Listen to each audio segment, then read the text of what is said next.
Hi hello नमस्ते guys. तो आज हम स्टार्ट करने वाले हैं पाइथन बेसिक्स का फोर्थ लेक्चर।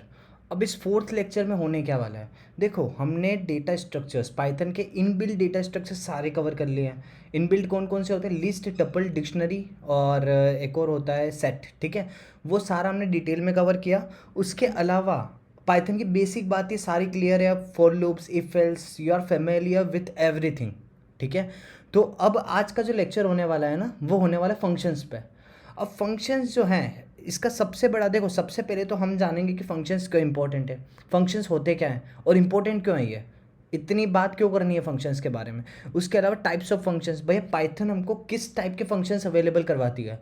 अब किस टाइप के फंक्शंस में क्या आ जाएगा, पैरामीटराइज, नॉन पैरामीटर, अभी आपको मैं सिर्फ ये बता रहा हूँ करने क्या वाले हैं, इन डिटेल समझेंगे, कोई डाउट नहीं रह जाएगा इस वीडियो के लास्ट में। ठीक है, तो नॉन पैरामीटराइज करेंगे, फिर उसके बाद यूज़र डिफाइंड फंक्शंस हो गए हैं, तो ये यूज़र डिफाइंड के ही टाइप है, पैरामीटराइज्ड और नॉन पैरामीटराइज्ड हम पढ़ेंगे। ठीक है, उसके बाद टाइप ऑफ आर्ग्यूमेंट्स। अब अगर आप बात करते हैं ना कि पैरामीटराइज फंक्शन अगर यूज़र डिफाइन होता है तो उसके आर्ग्यूमेंट्स के भी चार टाइप होते हैं, मेनली तीन ही होते हैं, तो तीन टाइप होते हैं। ठीक है, तो वो तीन हम पढ़ेंगे। फिर उसके बाद हमने ये सब देख लेना है। उसका लिस्ट कॉम्प्रीहेंशन की बारी आती है। एक कॉन्सेप्ट होता है कॉम्प्रीहेंशन। ठीक है, तो स्पेलिंग देख लेना आप, लिस्ट कॉम्प्री लिख देते हैं अभी। ठीक है, तो ये जो होता है ना लिस्ट कॉम्प्रीहेंशन, इसका मतलब ये होता है कि हम ना फॉर लूप का जो कंसेप्ट है कि हमको मान लो कि इवन नंबर चाहिए सिर्फ एक लिस्ट में से, तो एक नई लिस्ट बनाएंगे, कंडीशन लगाएंगे, लूप लगाएंगे, ये सब नहीं करेंगे हम सिर्फ लिस्ट कॉम्प्रीहेंशन के हेल्प से ये पूरा जो डबल लूप भी अगर हो तो पूरा code with in a single line लिख सकते हैं। इतना अच्छा कॉन्सेप्ट है। ठीक है, तो इस पूरे को हम डिस्कस करेंगे। उसके अलावा मैंने डिसाइड किया है कि हम पढ़ेंगे हायर ऑर्डर फंक्शंस।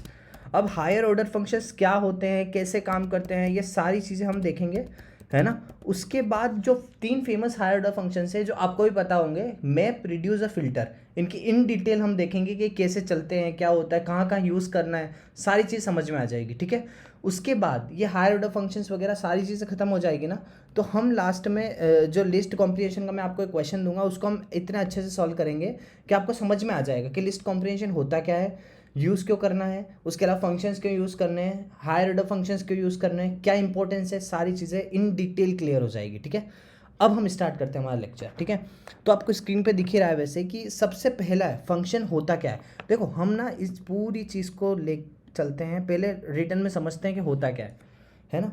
देखो फंक्शन क्या होता है, फंक्शन का एक रियल लाइफ मीनिंग समझेंगे ना, फंक्शन मतलब वर्किंग, यही होता है ना। अगर मैं आपसे बात करूँ तो बाइक में क्या क्या फंक्शंस है, अगर मैं आपसे ये बात पूछूंगा तो आप क्या बोलोगे कि कैसा बेवकूफ़ है मतलब ठीक है, अब लाइफ में क्या सॉरी, बाइक में क्या क्या फंक्शंस है, अगर ये बात करेंगे तो क्या क्या फंक्शंस होते हैं बाइक में।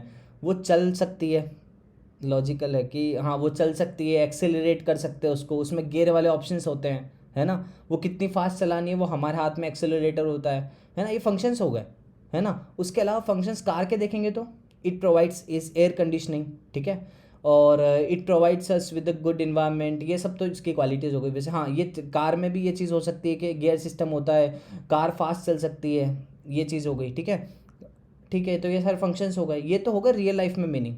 अब कोडिंग में क्या मीनिंग है, एक बात बताओ कि अगर मेरे को दो नंबर को सम करना है, सिंपल सी बात है, दो नंबर को सम करना है, तो अगर मान लो दो नंबर हमको दो वेरिएबल में मिल रहे हैं, एक्स एंड वाई में हमको दो नंबर मिल रहे हैं। अब उन दो नंबर को सम करना है और वो मेरे को 10 बार परफॉर्म करवाना है। एक्स और वाई में दो जो जो नंबर मिलने वाले हैं वेरिएबल होंगे कि भाई 2 और 3 मिल गया, 5 और 7 मिल गया, है ना। हर बार हम ये कोड तो नहीं लिखेंगे ना कि एक्स प्लस वाई हम कैलकुलेट करें उस टाइम पे, उसके बाद हम रिटर्न करवाएं, हर बार ये कोड तो नहीं लिखेंगे। हम इस कोड को एक बार लिख देंगे। ठीक है, अब मैं क्या कहना चाह रहा हूँ देखो अभी समझ में आएगा। डी ई एफ एक कीवर्ड होता है, पहली बात तो फंक्शंस डिफाइन करने का पाइथन में, इस डी ई एफ को हम लिखेंगे, उसके बाद हम लिखेंगे फंक्शन का नाम। ठीक है, अभी हमारे फंक्शन का नाम एडिशन है। ठीक है, एडिशन है, और एडिशन क्या करता है कि दो वेरिएबल्स लेता है, एक्स एंड वाई। ठीक है, ये हम इनपुट में देंगे, हमारी तरफ से एक्स एंड वाई जाएगा और हमको रिजल्ट में मिल जाना चाहिए उन दोनों का एडिशन। हमको नहीं पता कि पीछे की वर्किंग क्या है ना। उसका कोड मैं सिर्फ एक बार लिखूंगा पीछे की वर्किंग का, लेकिन ये फंक्शन जितनी बार भी मैं एक्स और वाई के साथ रन करूंगा डिफरेंट वैल्यू के लिए, ये फंक्शन मेरे को मेरा आंसर देना चाहिए without writing the logic of adding two numbers. ये मेरा गोल है, ठीक है। अब यहाँ पे एडिशन का मैंने फंक्शन लिखा और मैं यहाँ से क्या कर दूंगा, मैं सिंपली यहाँ से रिटर्न कर दूंगा x प्लस वाई। अब ये रिटर्न हो गया और ये सॉरी ये चीज़ें नहीं आएगी, हाँ ये रिटर्न हो गया। ये चीज़ क्या है, ये डिफाइन रिटर्न, इस फंक्शन का नाम या आर्ग्यूमेंट्स, ये होते क्या क्या है, कैसे क्या होते हैं, सब जानते हैं हम। देखो किसी भी फंक्शन का बेसिक स्ट्रक्चर आपके सामने है, ठीक है। यहाँ पे DEF तो सिर्फ एक कीवर्ड है जो कि इंटरप्रेटर को बताता है कि यहाँ से एक डेफिनेशन ऑफ फंक्शन चालू हो गया है। एक फंक्शन है, इसके आगे जो होगा एक फंक्शन का नाम होगा, और फंक्शन का नाम होगा एडिशन, कुछ भी हो सकता है फंक्शन का नाम, ठीक है। वो फंक्शन का नाम होगा और वो फंक्शन को हमेशा 2 आर्ग्यूमेंट मिलेंगे। आर्ग्यूमेंट क्या होता है, आर्ग्यूमेंट मतलब पैरामीटर, मतलब ये कि यूज़र जब भी इस फंक्शन को कॉल करेगा या यूज़ करेगा, और इजी लैंग्वेज जब भी इस फंक्शन को यूज़ करेगा तो वो हमको 2 वैल्यूज़ के साथ हमको बोलेगा कि काम करो। ये देखो ऐसा हो गया है कि एक वर्कर है, उसका नाम एडिशन है, ठीक है। अब उसको मैंने बोला कि एक्स और वाई लेके जा और मेरे लिए इनके साथ कुछ जोड़ तोड़ कर, और जो मेरे को आउटपुट चाहिए इन दोनों का एडिशन वो मेरे को ला के दे। अब देखो जोड़ तोड़ करने का मतलब हो गया एडिशन, ला के देना क्या ला के देगा, वो हो गया रिटर्न, कि भाई रिटर्न क्या मिलेगा मेरे को, ये हो गया रिटर्न। और रिटर्न टाइप का मतलब क्या होगा, किस टाइप का डेटा मेरे को रिटर्न मिलेगा, है ना। देखो यहाँ x प्लस वाई में रिटर्न कर रहा हूँ तो एक इंटीजर वैल्यू आने वाली है, x अगर 2 इंटीजर को जोड़ेंगे तो इंटीजर ही आना है, ठीक है। अगर मान लो कि मैं यहाँ x divide by y return करता ना, तो यहाँ फ्लोट वैल्यू आती, तो रिटर्न टाइप फ्लोट हो जाता और यहाँ इंटीजर हो जाता। सिंपल सी बात है। DF का मतलब समझ में आ गया, फंक्शन नेम समझ में आ गया, आर्ग्यूमेंट्स मतलब मैं उस वर्कर को क्या दे के भेज रहा हूँ, यूज़र क्या देगा उसको in order to use that function, वो हो गया हमारा पैरामीटर या आर्ग्यूमेंट बोलते हैं। अब पैरामीटर और आर्ग्यूमेंट ये दोनों बहुत डिबेटेबल टॉपिक है। मतलब ऐसा चीज़ है कि पैरामीटर जो होते हैं वो जब हम फंक्शन कॉल करते हैं ना उस टाइम की बात होती है। अब पाइथन में इनको आर्ग्यूमेंट ही बोलते हैं, वैसे जनरली आर्ग्यूमेंट यूज़ करते हैं इनके लिए। तो ये आर्ग्यूमेंट होगा, ये बेसिक स्ट्रक्चर ऑफ फंक्शन होता है, ठीक है। अब फंक्शन का मतलब ये है कि यहाँ आपने फंक्शन का नाम दिया, यहाँ DF एक कीवर्ड लिख दिया पाइथन को बताने के लिए, यहाँ हमने आर्ग्यूमेंट्स लिख दिए जो भी लिखना है हमको, है ना। इस फंक्शन की डेफिनेशन के अंदर मैं कुछ जोड़ तोड़ करूँगा और फिर उसके बाद कुछ ऐसी चीज़ रिटर्न करूँगा, है ना, कुछ ऐसी चीज़ रिटर्न करूँगा जो कि डिज़ायरेबल आउटपुट होगा। ये कुछ भी हो सकता है, ठीक है, ये कुछ भी हो सकता है, कुछ ऐसी चीज़ रिटर्न करूँगा जो डिज़ायरेबल आउटपुट होगा। सिंपल सा फंक्शन ये होता है। अब यहाँ बीच में जो जोड़ तोड़ करनी है ना, वो ऐसी जोड़ तोड़ करनी है, तोड़ करनी है जो कंपाइलर जो हम हमारे प्रोग्राम में बार बार लिख रहे हैं। मान लो कि मेरे को बार बार एक स्ट्रिंग के अंदर ये फाइंड करना है कि कितनी उसकी लेंथ है।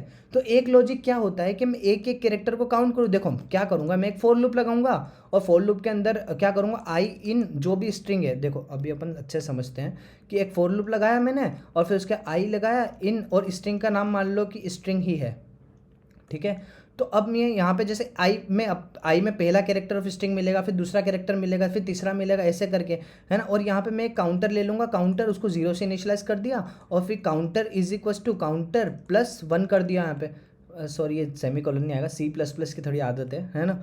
उसके बाद यहाँ पे मैंने क्या कर दिया, रिटर्न कर दिया CTR को। सिंपल सी यही बात होती है ना। तो ये पूरी चीज़, ये पूरा जो कोड है ये क्या काम कर रहा है, मेरे को बता रहा है कि स्ट्रिंग के अंदर कितने कैरेक्टर्स हैं। जैसे मैंने यश भेजा तो यहाँ 4 रिटर्न होगा इस फंक्शन के थ्रू, है ना। लेकिन कंपाइलर में जो मतलब हमारे जो पाइथन के डेवलपर है या फिर जिन्होंने भी ओपन सोर्स डेवलपमेंट किया है पाइथन के अंदर, उन्होंने क्या किया, उन्होंने ये किया कि उन्होंने एक फंक्शन बना दिया। उन्होंने क्या किया, लेन नाम का एक फंक्शन बना दिया जो कि एक आर्ग्यूमेंट लेता है जो इटसेल्फ स्ट्रिंग होता है या फिर कुछ भी आइटरेबल, यहाँ स्ट्रिंग की जगह लिस्ट वगैरह कुछ भी हो सकता है, लेकिन मैं स्ट्रिंग का एग्जांपल लेके चल रहा हूँ। यहाँ एक स्ट्रिंग होता है ना। उसकी डेफिनेशन कुछ इस हिसाब से लिखी, यहाँ पे DF लिखा होगा उन्होंने, यहाँ पे एक लेन नाम का फंक्शन बनाया होगा, फिर एक स्ट्रिंग आर्ग्यूमेंट लेता होगा और फिर यहाँ पे रिटर्न क्या किया उन्होंने, ये पूरा लॉजिक उन्होंने यहाँ फिट किया और फिर यहाँ पे जो है ना, यहाँ पे रिटर्न कर दिया CTR। बस इतना सा काम उन्होंने किया है और हमको बोल दिया कि आपके पास एक लेंथ फंक्शन है। अब आज पाइथन में जब भी मेरे को लेंथ फाइंड करनी होती है किसी भी आइटरेबल की, तो मैं क्या लिखता हूँ कि लेन ऑफ LST, लिस्ट की लेंथ दे दो, या फिर लेन ऑफ स्ट्रिंग, तो भैया स्ट्रिंग की लेंथ दे दो। तो बस यही जो चीज़ है ना, ये फंक्शंस है। ये बहुत डिटेल में हमने समझ लिया फंक्शन होते क्या है। लेकिन बात ये है कि ये फंक्शन तो बना हुआ है ऑलरेडी, ये तो हमको डिक्लेयर करने की ज़रूरत ही नहीं है। और कुछ फंक्शन ऐसे होते हैं जिनको हम खुद डिक्लेयर करते हैं, मान लो कि स्ट्रिंग के अंदर से मेरे को यूनिक कैरेक्टर्स फाइंड करना है, कितने यूनिक कैरेक्टर्स है वो फाइंड करना है। तो उसके लिए मैं अपना फंक्शन लिखूंगा ना, क्योंकि पाइथन तो मेरे को ऐसा कुछ प्रोवाइड करता नहीं है, तो उसके लिए मैं अपना फंक्शन लिखूंगा, है ना। तो दो टाइप के फंक्शन समझ में आ रहे हैं इन लैंग्वेज, दो टाइप के फंक्शन समझ में आ रहे हैं। कौन कौन से फंक्शन दो टाइप के समझ में आ रहे हैं? एक तो हमने बनाए वो, और एक पाइथन ने हमको बना के दिए वो, जो ओपन सोर्स डेवलपमेंट में लाइब्रेरीज में पढ़े एक वो फंक्शन। तो जो लाइब्रेरीज में पढ़े हैं ना, वो होते हैं इनबिल्ट फंक्शन, जिनको हमको नहीं बनाना पड़ता, वो इनबिल्ट फंक्शन होते हैं, बने हुए होते हैं। और कुछ फंक्शंस होते हैं जो कि हमको बनाना होते हैं, और वो जो हमको बनाना होते हैं ना, फंक्शन को बोलते हैं हम user defined functions, user defined functions, ठीक है। बस ये दो टाइप के फंक्शन हमने ओवरऑल समझ लिए, यही टाइप ऑफ फंक्शंस हो गया, है ना। अब इन टाइप ऑफ फंक्शंस में देखो, इनबिल्ट तो वही है कि जो मैंने आपको ऊपर बताया ना लेंथ वाला एग्जांपल, इनबिल्ट तो वही होता है ना। लेकिन लेकिन लेकिन लेकिन ये जो यूज़र डिफाइंड होते हैं ना, देखो इसमें भी हमारे पास टाइप बन जाते हैं। वैसे देखो, अगर हम ऐसे कैटेगराइज करके ना समझे ना तो बेटर रहेगा, क्योंकि आपको याद नहीं रखना है इन सबको, या आप ऑटोमेटिकली यूज़ करोगे। देखो यूज़र डिफाइंड मैं आपको बताता हूँ। एक तो देखो ऐसा फंक्शन होगा कि जिसमें हमने क्या करना है कि प्रिंट करवाना है, ओनली प्रिंट नेम नाम का फंक्शन बना दिया आपने, है ना। उसके अंदर कोई आर्ग्यूमेंट नहीं ले रहे हो आप, लेकिन ठीक है, आप यहाँ पे सिर्फ एक वर्ड प्रिंट करवा रहे हो, जो भी हमारे चैनल का नाम है आपको वो प्रिंट करवाना, मान लो कंसेप्ट, ठीक है, कंसेप्ट, ठीक है, ये आपको प्रिंट करवाना है ना। कुछ रिटर्न नहीं, ये रिटर्न भी नहीं कर रहा है कुछ, है ना, ये भी चल जाएगा, रिटर्न ना भी करो तो ओके है ना। डिफाइन यूज़ करना ज़रूरी है, DF, ठीक है। उसके अलावा यहाँ कोई आर्ग्यूमेंट भी नहीं आ रहा है, तो ये भी ऑप्शनल है, लेना हो आर्ग्यूमेंट तो लो, नहीं लेना हो मत लो। तो ये जो फंक्शन बना है ना, ये विदाउट आर्ग्यूमेंट बना है। तो विदाउट आर्ग्यूमेंट, पैरामीटर को हम आर्ग्यूमेंट ही बोलते हैं, मैंने आपको बताया दोनों अल्टरनेटिवली यूज़ होते हैं, है ना। वैसे इनके नाम, वैसे इनका अगर हम डेफिनेशन वाइज फॉर्मल जाएँ तो ये अलग अलग होते हैं, लेकिन हाँ हम इनको अल्टरनेटिवली यूज़ करते हैं, ठीक है। तो यहाँ तो पैरामीटर ही नहीं है कुछ, यहाँ तो आर्गुमेंट ही नहीं है, तो मैं क्या बोलूँगा कि ये नॉन पैरामीटराइज्ड फंक्शन है, जो हमने अभी देखा था, नॉन पैरामीटराइज्ड, ठीक है, पैरामीटराइज जो भी है, ठीक है। तो ये नॉन पैरामीटराइज्ड फंक्शन है, इसमें कोई पैरामीटर नहीं है ना। वहीं एक दूसरा टाइप अब मैं ले लूँ तो आप खुद प्रिडिक्ट कर लेंगे पैरामीटराइज्ड फंक्शन क्या होंगे, जिसके अंदर पैरामीटर होगा। हो गया ना सिंपल। देखो कि जिसके अंदर पैरामीटर होगा। अब नेम मैं खुद पास कर रहा हूँ, ठीक है, अब नेम मैं खुद पास कर रहा हूँ। मान लो कि एक्स मेरा नाम है, और मैंने यहाँ पे क्या किया, प्रिंट एक्स करवा दिया, प्रिंट एक्स करवा दिया। तो ये हो गया पैरामीटराइज्ड फंक्शन यहाँ पे, क्योंकि पैरामीटर आ रहा है, ठीक है। तो ये हो गया पैरामीटराइज्ड फंक्शन। अब ये ऐसे भी डिवाइड हो सकता है कि जिसका रिटर्न वैल्यू है या जिसका रिटर्न वैल्यू नहीं है, हमको कोई मतलब नहीं है, ठीक है। हमने सिर्फ पढ़ना है कि किस किस टाइप से फंक्शन बन सकते हैं। तो ये हो गया parameterized function, non parameterized function, कितना सिंपल था, है ना। अब हम बात करते हैं कि पैरामीटराइज्ड फंक्शन जो है, इसमें देखो हम पैरामीटर डिफरेंट डिफरेंट टाइप से पास कर सकते हैं। एक तो होता है हमारा डिफ़ॉल्ट आर्ग्यूमेंट। अभी मैं आपको इसके कोड भी रन करके दिखाऊंगा, है ना, तो कोई प्रॉब्लम नहीं आनी चाहिए आपको वैसे तो, है ना। डिफ़ॉल्ट आर्ग्यूमेंट, मान लो कि मेरे को 3 नंबर को सम करवाना है, ठीक है ना। तो मैं क्या बोलूँगा कि भैया समेशन नाम का फंक्शन, सम नाम का फंक्शन बना दो, और उसके अंदर आप x ले लो और y इज इक्वल टू 5 ऐसा कर दो। और आप ना क्या करो कि यहाँ से रिटर्न कर दो, यहाँ से क्या कर दो, रिटर्न कर दो x प्लस वाई, ठीक है। अब देखो ये तो फंक्शन बनने की बात हो गई, फंक्शन को कॉल करना पड़ता है। फंक्शन तो हमने बना दिया, पर इसको कहाँ यूज़ करना है, उसके लिए फंक्शन को यूज़ करना आना चाहिए ना। और फंक्शन को यूज़ करना मतलब फंक्शन को कॉल करना, बुलाना फंक्शन को, ठीक है। तो कॉल करने का मतलब क्या हो गया कि मैं यहाँ लिखूंगा सम, और यहाँ मैं कुछ भी 2 और 3 पास करूँगा ना, इसका मतलब क्या हुआ, ये सॉरी सेमीकोलन नहीं आएगा, है ना। तो सम का मतलब क्या, सम को कॉल करो, सम को बुला के लेके आओ जो आपने डिफाइन किया उसको, और उसके साथ 2 मतलब x की वैल्यू और 3 मतलब y की वैल्यू लेके चले जाओ, ठीक है। तो देखो इस केस में जब हम x की वैल्यू दे रहे हैं तो 2 तो x के अंदर जाएगा ही जाएगा, लेकिन अगर हम 3 दे रहे हैं ना, तो y के अंदर जो बाय डिफ़ॉल्ट 3 इंसर्ट हो रहा था ना, बाय डिफ़ॉल्ट जो 5 असाइन हो रहा था, सॉरी 5 असाइन हो रहा था y के अंदर, वो नहीं होगा। जब हम आर्ग्यूमेंट देते हैं, हम यहाँ पे पास करते हैं कि भाई 3 होना चाहिए y की वैल्यू, तो 3 ही होगी, तो इसका आंसर होगा 5 ऑलरेडी, मतलब 5 रिटर्न करेगा। सिंपल सी यही बात है। अब देखो मैं आपको बताता हूँ कि अगर मैं यहाँ 3 पास ना करता ना, अगर मैं ऐसा लिखता सिर्फ सम 2, तो भी ये काम करता। देखो कैसे काम करता कि 2 की वैल्यू तो चली जाती x के अंदर, और y के अंदर जो जाना चाहिए, y के अंदर जो जाना चाहिए वैल्यू हमारे पास है नहीं यहाँ पे। तो y के अंदर बाय डिफ़ॉल्ट मैंने 5 डाल रखा है, बाय डिफ़ॉल्ट डाल रखा है ना आपके सामने इक्वल्स टू करके, तो ये बाय डिफ़ॉल्ट 5 ले लेगा, एरर तो नहीं देगा, है ना। तो यहाँ पे जो प्रिंट होना चाहिए वो 7 होना चाहिए according to that function call, ठीक है, समझ आ गया। अगर मान लो कि मैं कुछ ऐसा करूं कि डी ई एफ लिखूं, यहाँ पे सम फंक्शन लिखूं और यहाँ पे एक्स और वाई लिखूं और फिर उसके बाद मैं यहाँ पे रिटर्न करवा दूं एक्स प्लस वाई। अगर मैं ये कोड लिख रहा हूँ और मैं ऐसे कॉल कर रहा हूँ ना इसको सम टू, तो ये देगा एरर। ये गलत है। क्यों गलत है? क्योंकि देखो आपका जो फंक्शन चाहता है वो चाहता है कि आप दो वैल्यू उसको दो, लेकिन आप तो एक ही वैल्यू दे रहे हैं ना। ऊपर वाले केस में क्यों काम कर गया था? क्योंकि फंक्शन के पास ऑलरेडी एक डिफॉल्ट वैल्यू 5 दी हुई थी कि अगर कुछ ना मिले ना वाई को तो 5 ले लेगा अपने अंदर। तो इस ये जो पैरामीटर, ये जो आर्ग्यूमेंट है ना, जिसके अंदर एक ऑप्शनल वैल्यू पड़ी है पहले से, उसको बोलते हैं डिफॉल्ट आर्ग्यूमेंट पड़ा है। एक डिफॉल्ट आर्ग्यूमेंट है हमारे पास, आप दो या ना दो, मैं डिफॉल्ट आर्ग्यूमेंट यूज करूंगा।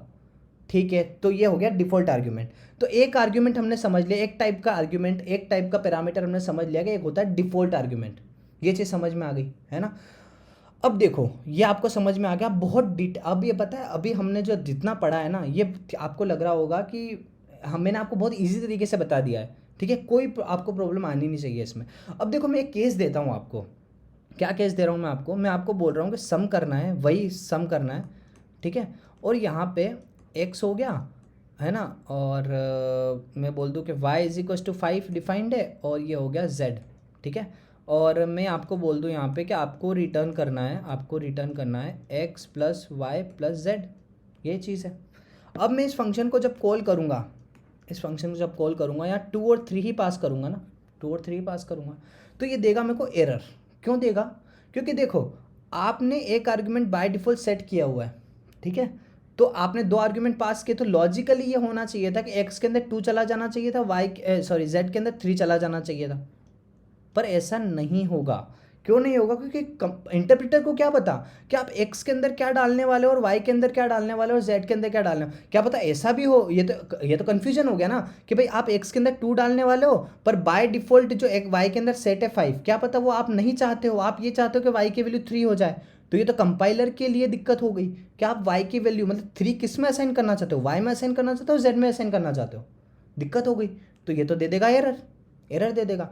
अब देखो एक मैं आपको रूल बताता हूँ कि जब भी आपको डिफ़ॉल्ट आर्ग्यूमेंट यूज़ करने हैं ना, एक्स वाई जेड जो भी आपको यूज़ कर, अगर डिफ़ॉल्ट आर्ग्यूमेंट्स यूज़ करने हैं, तो आप हमेशा उन आर्ग्यूमेंट्स को राइट हैंड साइड में रखेंगे। ठीक है, जैसे z के बाद a आप देना चाहते हो तो आप 5 दे देंगे, b आप देना चाहते हो, जो भी आप देना चाहते हो, मतलब जो भी डिफ़ॉल्ट आर्ग्यूमेंट देना चाहते हो वो सबसे राइट साइड में होना चाहिए। ये एक रिक्वायरमेंट है, अदरवाइज एरर आएगा। ठीक है, डिफ़ॉल्ट आर्ग्यूमेंट हमने अच्छे से समझ लिया।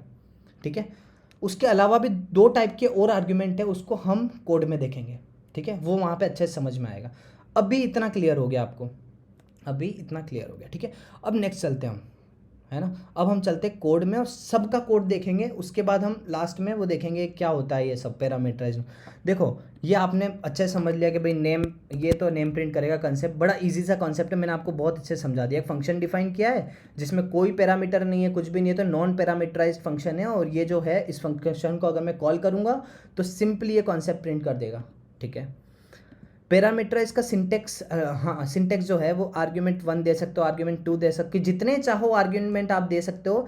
Then you play with the arguments within the body of the function, and then at the last you will return something from there. ठीक है, ये वाली चीज़ होती है। अगर रिटर्न ना करना चाहो तो then it will also be fine, it will also fine. ठीक है, तो समझ में आ गया। एग्जाम्पल इवन ऑड का आप कोड लिख सकते हो।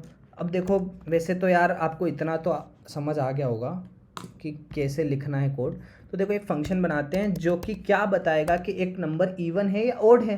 ठीक है, तो इज़ इवन नाम का फंक्शन बनाते हैं कि इवन है या नहीं है। तो ये क्या करेगा, एक आर्ग्यूमेंट लेगा और फिर उसके बाद क्या रिटर्न कर देना चाहिए, ट्रू या फॉल्स। तो मैंने आपको बताया कंडीशंस जो होती है ना वो हमेशा ट्रू रिटर्न करती है, फॉल्स रिटर्न करती है। जैसे एक्स इज ग्रेटर देन 5 है या नहीं है, दो ही आंसर है। तो मैं यहाँ पे क्या करूँगा, अब देखो मैंने आपको मॉड्यूलस ऑपरेटर भी पढ़ाया था। मॉड्यूलस ऑपरेटर क्या वो करता है, रिमाइंडर निकाल के देता है, और आपको पता है जो नंबर 2 से कंप्लीटली डिविजिबल हो जाए वो इवन नंबर होता है। ठीक है, तो वही लॉजिक मैं यहाँ यूज़ कर रहा हूँ कि x मॉड्यूलस 2 इक्वल्स टू अगर 0 हो जाता है तो मतलब वो इवन नंबर है, अदरवाइज वो नहीं है।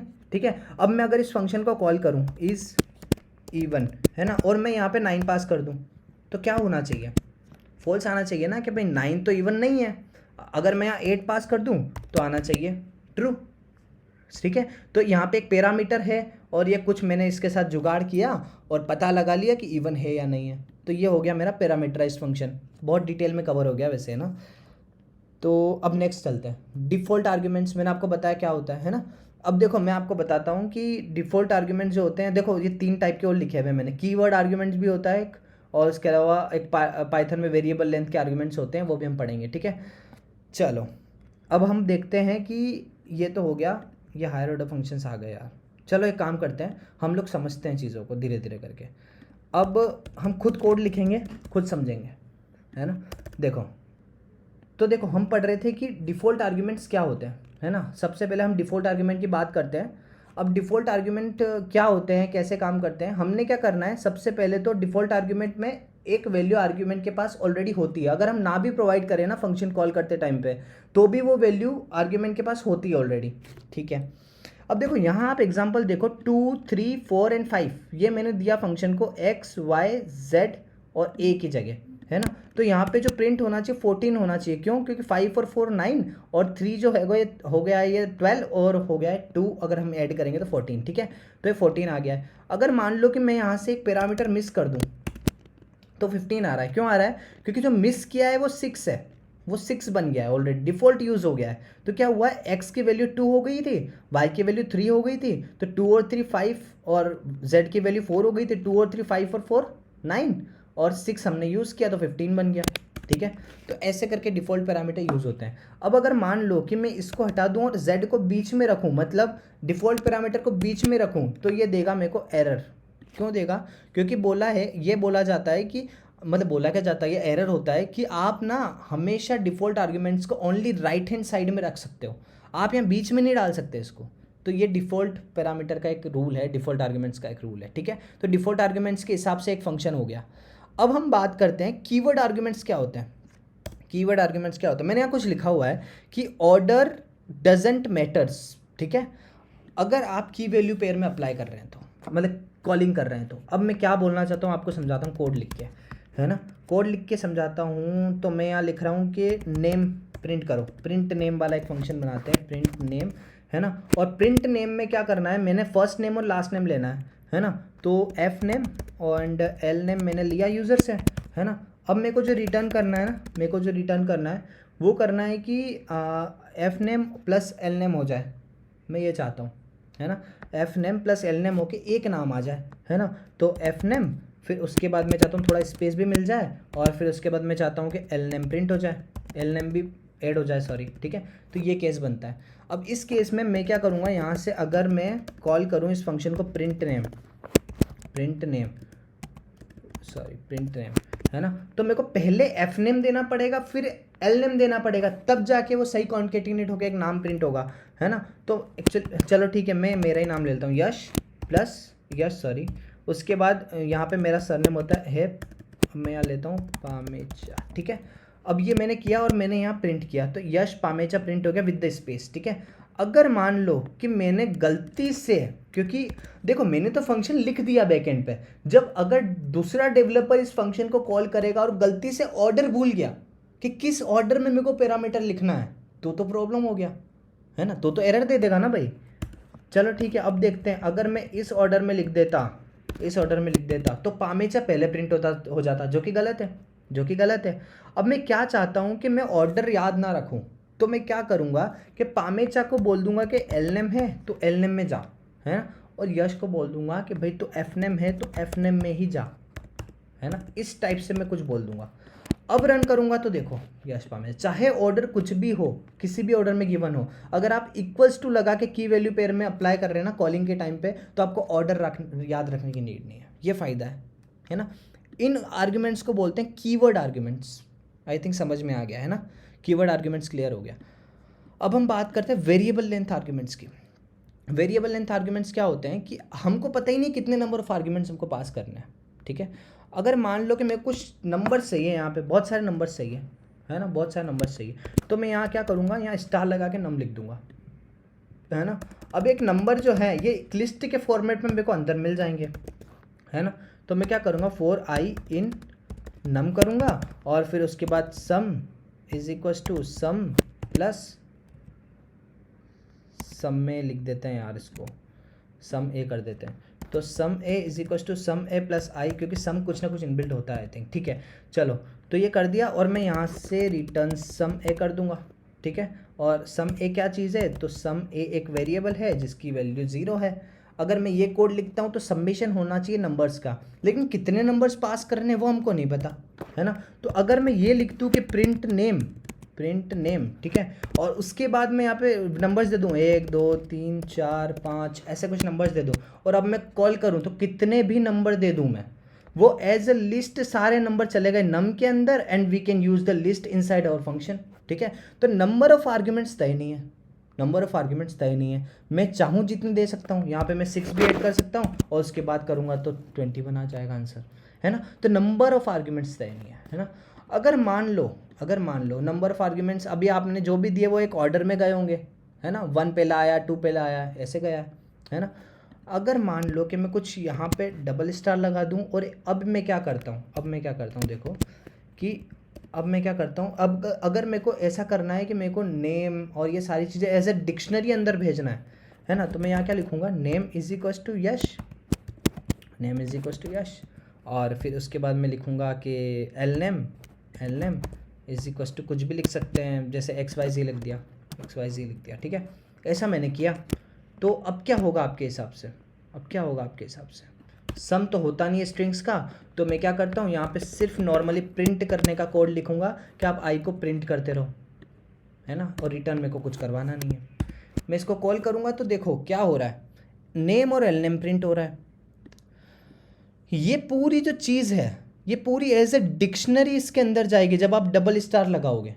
और मैंने आपको पढ़ाया था कि डिक्शनरी, ये पूरा एक नम एक डिक्शनरी बन गया है अब, और डिक्शनरी में आई अगर आप बात करो तो ये आई एक की देगा, सिर्फ आपको की निकाल के देगा। तो यहाँ पे की क्या थी, एक तो नेम थी और एक एल नेम थी, और तो नेम और एल नेम प्रिंट हो गया। अगर आपको वैल्यूज़ भी प्रिंट करनी है तो मैंने आपको एक तरीका बताया था कि आप नम ऑफ आई लिख दो, मतलब की, आपको पता ही है ये चीज़ के वैल्यू कैसे एक्सेस करते हैं। जैसे मैं इसको प्रिंट करूँगा, देखो अब नेम यश आ गया, एल नेम XYZ आ गया।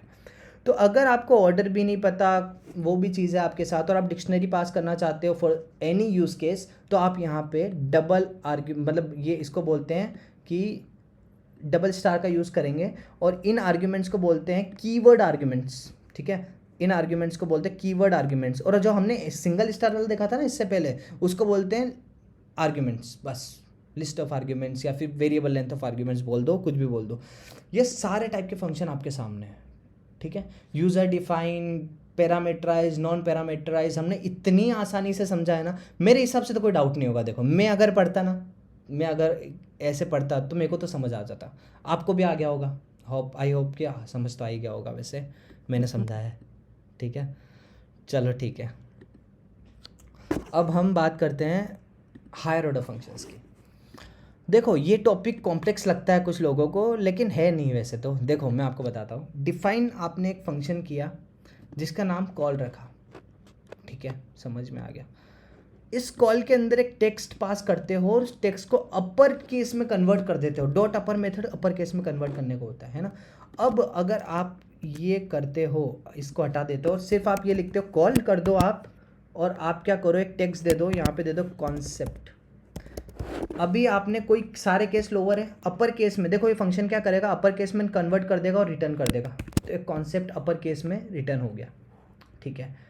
अगर मान लो कि इसके नीचे में कुछ और भी कोड लिख देता ना, तो ये प्रिंट नहीं होता फिर, है ना, ये प्रिंट नहीं होता, ये नॉट डिफाइन बोल रहा है ये, ठीक है। तो ये प्रिंट नहीं होता है, नीचे वाली चीज़ प्रिंट होता है। अब मेरे को इसको प्रिंट करवाना है तो मेरे को इसको प्रिंट फंक्शन के अंदर डालना पड़ेगा, है ना, प्रिंट फंक्शन के अंदर डालना पड़ेगा, तो अब कॉन्सेप्ट भी प्रिंट होगा, ठीक है। ये तो आपको पता ही था वैसे। अब देखो यहाँ मैंने कुछ ऐसी चीज़ करी है जिसका मतलब हायर ऑर्डर फंक्शंस होता है। अब बताता हूँ, देखो मैं, एक प्रिंट जो है वो अपने आप में एक फंक्शन है, पता है, प्रिंट है अपने आप में एक फंक्शन है। इसकी डेफिनेशन अंदर लिखी हुई है, इनबिल्ट फंक्शन है। मैंने आपको बताया इनबिल्ट क्या होता है, इनबिल्ट फंक्शन है। उसके अंदर मैंने एक फंक्शन पास कर दिया कॉल नाम का फंक्शन पास कर दिया, ठीक है। ये कॉल नाम का फंक्शन गया होगा एज अ आर्ग्यूमेंट इस प्रिंट फंक्शन के अंदर, ठीक है। और इस प्रिंट फंक्शन के अंदर जाने के बाद जो इस फंक्शन ने रिटर्न करा है ना, इस कॉल वाले फंक्शन ने, प्रिंट ने उस चीज़ को कर दिया प्रिंट, समझ में आ गया। अब ये तो एक कहानी हो गई। अब मैं आपको बताता हूँ कि रियल में ये चीज़ काम कैसे करेगी। देखो नीचे कोड लिखा हुआ है वैसे मैंने, ठीक है, तो इसी समझते हैं। ग्रीट नाम का एक फंक्शन बनाया है, ये अपने आप में मतलब जैसे ये ग्रीट को प्रिंट की तरह मानो, है ना, और यहाँ जो मैंने कॉल फंक्शन लिखा था ना, कॉल कॉल कॉल जो फंक्शन मैंने बनाया था उसको मैंने पास किया था, इसको कॉल फंक्शन मानो। कनेक्ट हो रहा है, आई थिंक हो रहा होगा, है ना। तो ये हो गया, है ना। यहाँ मैंने एक फंक्शन पास किया और ग्रीट एक दूसरा फंक्शन है, फंक्शन के अंदर फंक्शन पास हो रहा है एज अ आर्ग्यूमेंट। ये होता है हायर ऑर्डर फंक्शंस, ठीक है। अब देखो फंक जो है इसकी डेफिनेशन अपने आप में मैंने कहीं ना कहीं लिखी होगी, और वो फंक जो है, देखो मैं आपको बताता हूँ, ये जो फंक है ना, एक काम करते हैं, इस कॉल को मैं बना लेता हूँ फंक, इसको मैं यूज़ कर लूँगा, दिमाग, ठीक है। चलो ये मैंने कॉल किया, फंक फंक्शन बन गया, और फंक फंक्शन के अंदर जाता है एक टेक्स्ट, और वो टेक्स्ट को अपर केस में कन्वर्ट कर देता है। इतनी इतनी कथा क्लियर है, ठीक है। अब हम बात करते हैं कि ग्रीट फंक्शन क्या करेगा। ग्रीट फंक्शन इस फंक फंक्शन को एज आर्ग्यूमेंट लेगा, है ना, उसका यूज़ करेगा, फंक फंक्शन का यूज़, इसने आर्ग्यूमेंट लिया तो यूज़ तो करेगा ना, ठीक है। तो इस फंक फंक्शन का यूज़ करेगा और ग्रीटिंग के अंदर उसको स्टोर कर देगा। फंक फंक्शन के अंदर एक high I am watching concept लिखा हुआ है, और ये high I am watching concept जो है ये अपर केस में कन्वर्ट कौन करेगा, फंक फंक्शन करेगा, ठीक है। अपर केस में कन्वर्ट करने के बाद ये ग्रीटिंग जो लिखा हुआ है इसके अंदर, ये एक वेरिएबल नेम है, इसके अंदर एक अपर केस की स्ट्रिंग चली जाएगी, और वो अपर केस की स्ट्रिंग यहाँ प्रिंट स्टेटमेंट से प्रिंट हो जाएगी, ठीक है। अब अगर मैं यहाँ लिखता हूँ, मैं पागल हूँ मैंने क्या किया है कि यहाँ नेम चेंज किया जिसकी रिक्वायरमेंट थी नहीं, ठीक है, क्योंकि फंक तो एक आर्ग्यूमेंट है जिसका नाम कुछ भी हो सकता है ना। कॉल फंक्शन मेन है, कॉल मैंने यहाँ डाला, और कॉल फंक्शन क्या था, ये था जो कि अपर केस में कन्वर्ट करेगा चीज़ों को, और यहाँ मैंने कॉल फंक्शन डाला, और ये कॉल फंक्शन एज अ फंक गया अंदर, और इसने पूरी स्ट्रिंग को अपर केस में कन्वर्ट कर दिया, और अपर केस में कन्वर्ट करने के बाद उसको ग्रीटिंग के अंदर डाल दिया, और ग्रीटिंग प्रिंट हो गया प्रिंट स्टेटमेंट की हेल्प से। ये पूरा फंक्शन यही काम कर रहा है, और मैंने इस ग्रीट फंक्शन के अंदर एक कॉल फंक्शन को पास कर दिया, जैसे मैं करूँगा देखो ये अपर केस में आ गया, करेक्ट है, ठीक है। यही मैं समझाना चाह रहा हूँ आपको। तो इसका मतलब ग्रीट खुद एक फंक्शन था, उसके अंदर मैंने एक फंक्शन और पास कर दिया, मतलब फंक्शन का ऑर्डर बढ़ा दिया।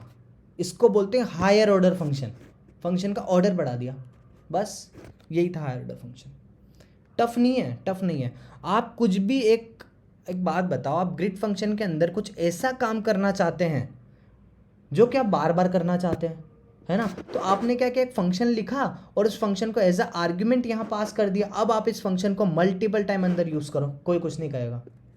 बस इतना सा था हायर ऑर्डर फंक्शन, कुछ भी नहीं है। अब कुछ standard higher order function inbuilt बने हुए हैं हमारे लिए, बहुत यूज़फुल है। आगे पांडास में जब आप पढ़ोगे ना तो मैप, फिल्टर, रिड्यूस का बहुत यूज़ होगा, ठीक है। अब देखो स्क्वायर एक नाम का फंक्शन बनाया, एक्स ये लेता है इनपुट और एक्स इंटू एक्स रिटर्न कर देता है, स्क्वायर रिटर्न कर देता है, बेसिकली जैसा नाम वैसा काम, ठीक है।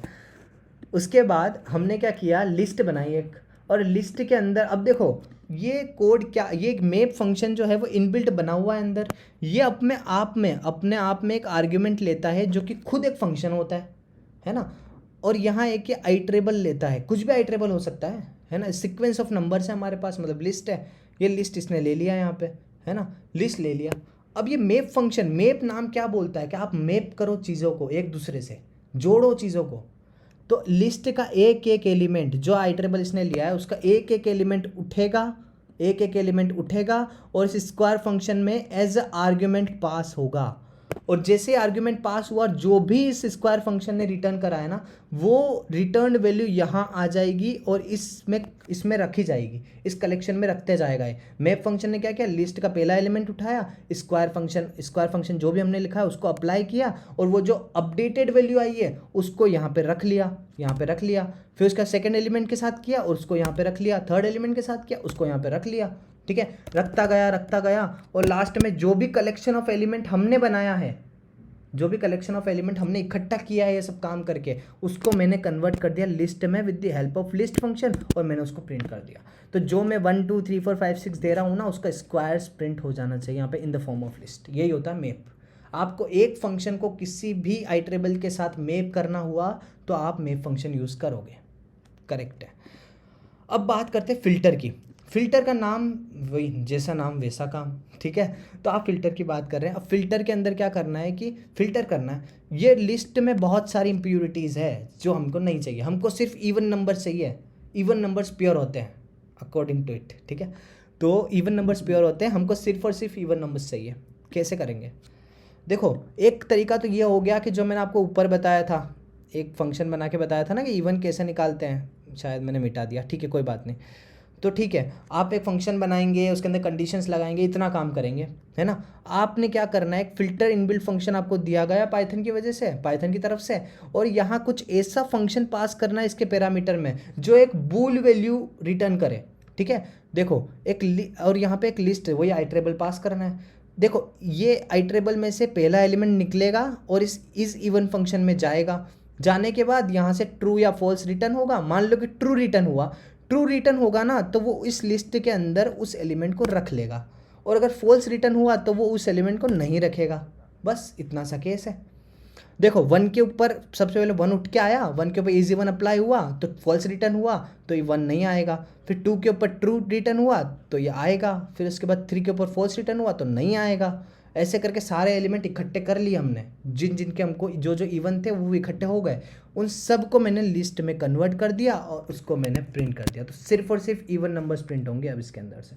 तो फिल्टर कर दिया, एक पूरा आइटरेबल को मैंने फ़िल्टर कर दिया। जैसे आप एक्सेल में एक कॉलम पकड़ो और उस कॉलम के अंदर से आपको सिर्फ और सिर्फ वो नाम चाहिए जिसके अंदर, जिन नामों के अंदर ए आता है। आप यहाँ कंडीशन लगा दोगे कि जिन नामों के अंदर ए आता है ना, सिर्फ वही नाम के लिए ट्रू रिटर्न हो, अदरवाइज नहीं हो।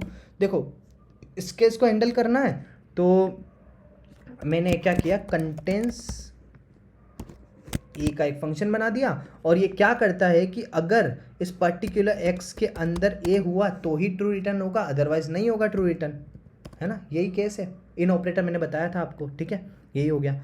अब आपने क्या किया कि इस फंक्शन को यहाँ डाल दिया कि भाई इस फंक्शन के हिसाब से आपको फिल्टर करनी है चीज़ें, कंटेंस ए। और आइट्रेबल जो दिया है ना मैंने, यहाँ पे नंबर्स है। अब मैं यहाँ पे कुछ नाम दूंगा, ठीक है। नाम क्या क्या होंगे, मान लो कि यश हो गया एक, तो एक हो गया आशीष, ठीक है। एक हो गया अभय, एक हो गया नीर, है ना। एक हो गया निपुण।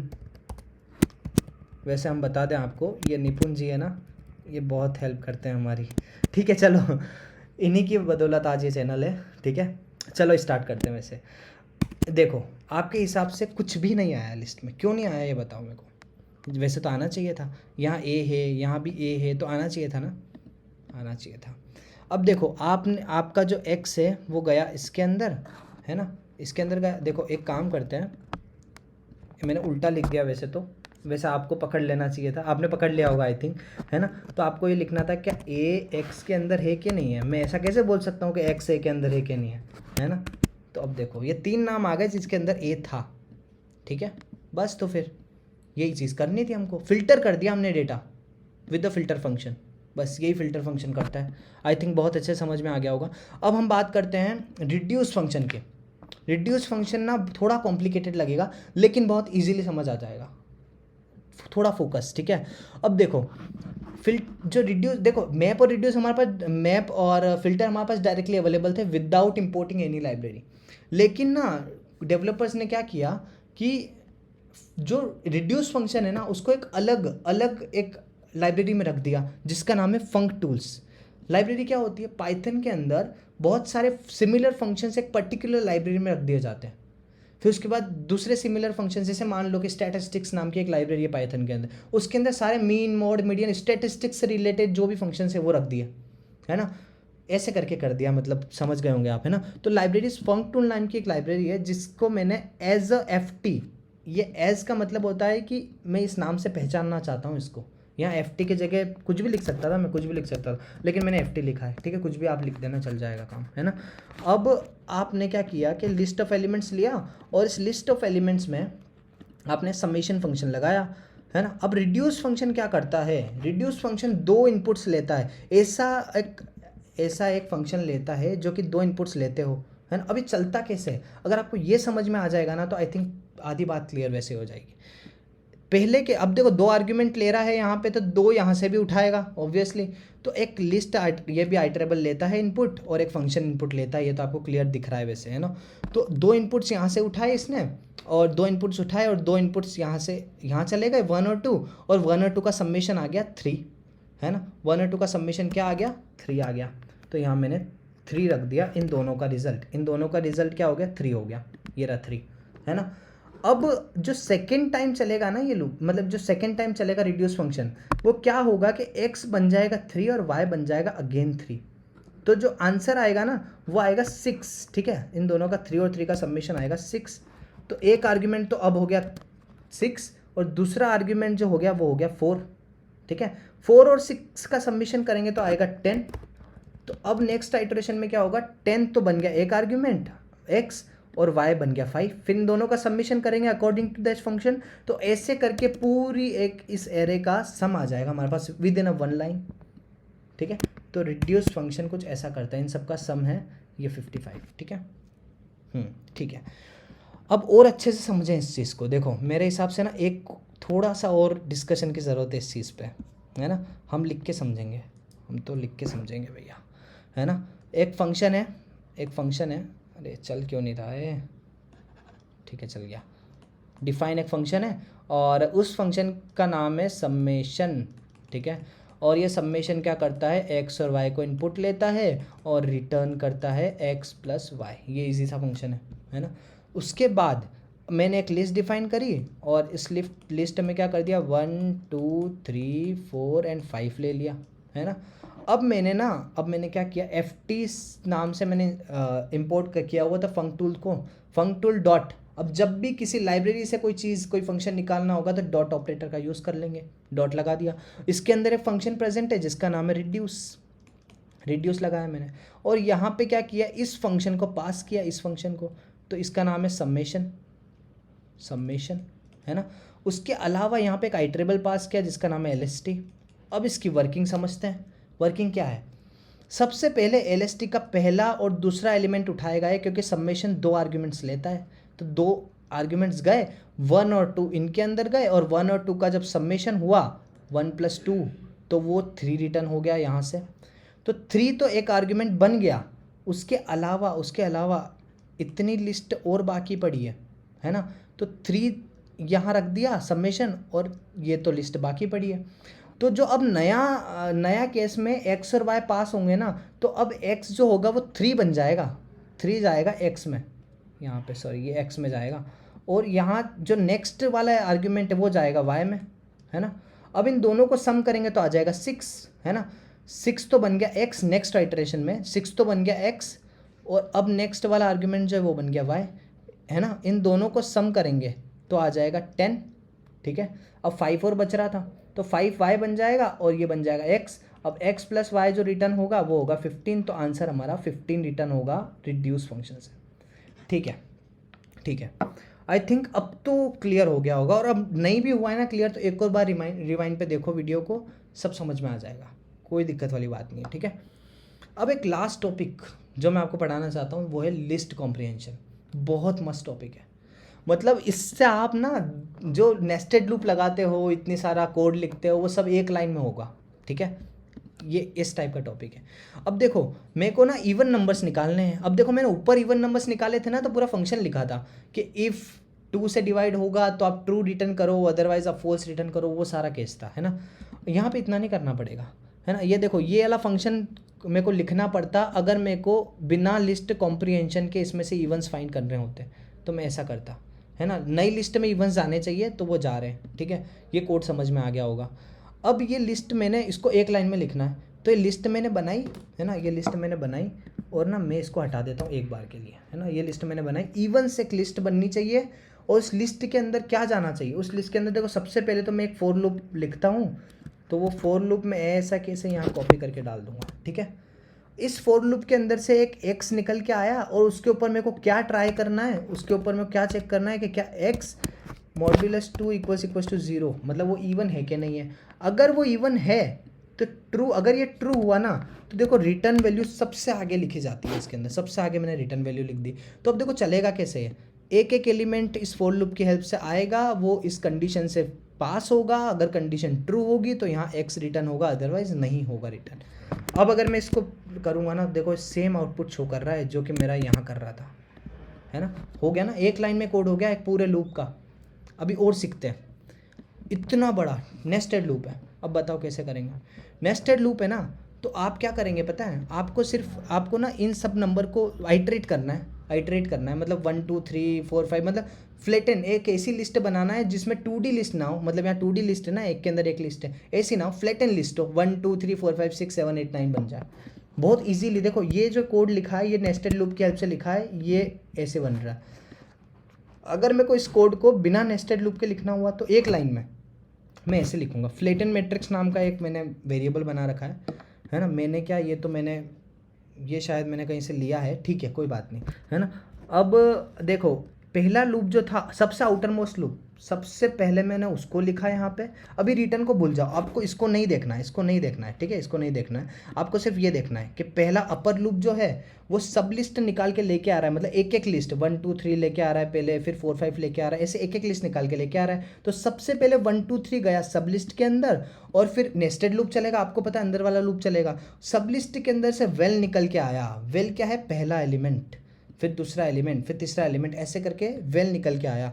और वेल विदाउट एनी, यहाँ मैं कंडीशन भी चेक कर सकता था, वैसे मैं यहाँ कंडीशन कुछ भी चेक करके फिल्टर कर सकता था चीज़ों को यहाँ पे, लेकिन मैं नहीं करना चाहता। मैंने क्या किया, ये पूरी चीज़, ये जो वेल था ना फर्स्ट एलिमेंट, उसको यहाँ से रिटर्न कर दिया, सबसे आगे रिटर्न लिखते हैं, मैंने आपको बताया था, रिटर्न कर दिया। ऐसे ही कर करके मैंने पूरी लिस्ट के लिए, फर्स्ट लिस्ट के लिए रिटर्न कर दिया 1 2 3। ये तो एक बकेट में तैयार, मतलब 1 2 3 आ गया। उसके बाद इस लूप को वापस चलाया, सेकंड वाली सब लिस्ट आई, और इस सब लिस्ट में से वापस 4 और 5 इस लूप की हेल्प से हमने निकाला, उसको यहाँ पे डाल दिया। ऐसे करके 6 7 8 9 निकाला, उसको यहाँ डाल दिया। उन सब चीज़ों को एक लिस्ट, देखो स्क्वायर ब्रैकेट दिख रहा है आपको आउटर मोस्ट, ये वाला और ये वाला, उन सब चीज़ों को मैंने लिस्ट में कन्वर्ट कर दिया, और वो लिस्ट में कन्वर्ट करके मैंने यहाँ लिस्ट प्रिंट करवाया। देखो एक लाइन में कोड हो गया। इस वाले कोड को देखो, इस वाले कोड का आंसर आप देंगे, है ना, आप देंगे इस वाले कोड का आंसर। पोज कर लो और एक बार सोचने का ट्राई करो, अगर आप सोच पा रहे हैं ना तो आपको समझ आ रहा है ना। चलो ठीक है, आपने पोज कर लिया होगा आई थिंक, और समझ लिया होगा क्या बोलता है कोड। अब मैं बताता हूँ क्या होता है। अब देखो, अब मेरे को ना एक ऐसा काम करना है कि एक लाइन में इस पूरे कोड को मैं लिखूँ, पर टास्क यही होना चाहिए। क्या टास्क है कि जिस प्लेनेट की लेंथ जो है वो <6 से सिर्फ वो आने चाहिए, अदरवाइज नहीं आने चाहिए, मैं ये चाहता हूँ, है ना। और यहाँ पे आपको दिख रहा होगा नेस्टेड लिस्ट लिखी हुई है ना।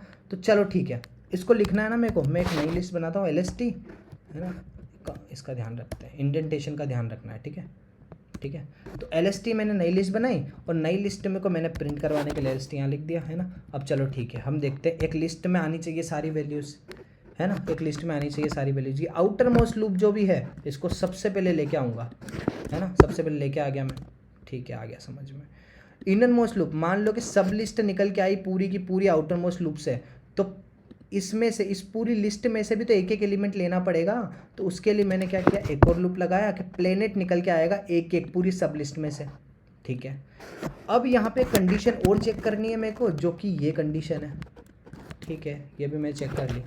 जो भी इससे अगर ट्रू रिटर्न होगा तो वो एलिमेंट, जो भी इससे अगर ट्रू रिटर्न, वो प्लेनेट जो ट्रू रिटर्न करके यहाँ आ रहा है, तो वो प्लेनेट यहाँ प्रिंट हो जाना चाहिए, ठीक है। तो अभी एरर किस बात का है, प्लेनेट्स इज़ नॉट डिफाइंड। अच्छा मैंने इसको रन ही नहीं किया ना, ठीक है, तो ठीक है रन कर दिया। देखो सेम आउटपुट आ गया। देखो एक लाइन का कोड है ये, एक लाइन का, और ये कोड देखो आप कितनी लाइंस का है। मतलब ये है कि आपको कंप्रेस्ड क्रिस्प कोड लिखना है बहुत अच्छे से, तो आपको ऐसे कॉन्सेप्ट्स आने चाहिए, है ना, ठीक है। अब एक कॉन्सेप्ट और है लेमडा फंक्शन का, अनोनिमस फंक्शन बोलते हैं उसको, मैं ऑन द गो पढ़ाऊंगा आपको। जब भी मैं फिल्टर रिड्यूस यूज़ करूंगा ना आगे पांडास में, मैं आपको ऑन द गो पढ़ाना चाहता हूँ वो चीज़, वहाँ आपको बहुत अच्छे समझ में आएगी वो चीज़, ठीक है। तो देखो ये वीडियो में आपने बहुत कुछ सीख लिया, अब इसका रिवीजन करना है आपको बहुत अच्छे से, है ना। आप इसका रिवाइज करो बहुत अच्छे से, आपको चीज़ें समझ में आ जाएगी। वैसे इतना डिस्कशन इनफ था इन चीज़ों पे, आगे जब हम मशीन लर्निंग में कोडिंग करेंगे तो आपको चीज़ें और क्रिस्टल क्लियर हो जाएगी। आपको घबराने की ज़रूरत नहीं, अगर नहीं भी समझ आ रहा है तो, है ना, वैसे समझ आ जाएगा। इतना अच्छे से पढ़ा है यार, समझ तो आ जाना चाहिए, और नहीं भी आएगा तो आई एम देयर, ठीक है। चलो ठीक है, तो okay, thank you so much for watching this video, and okay bye.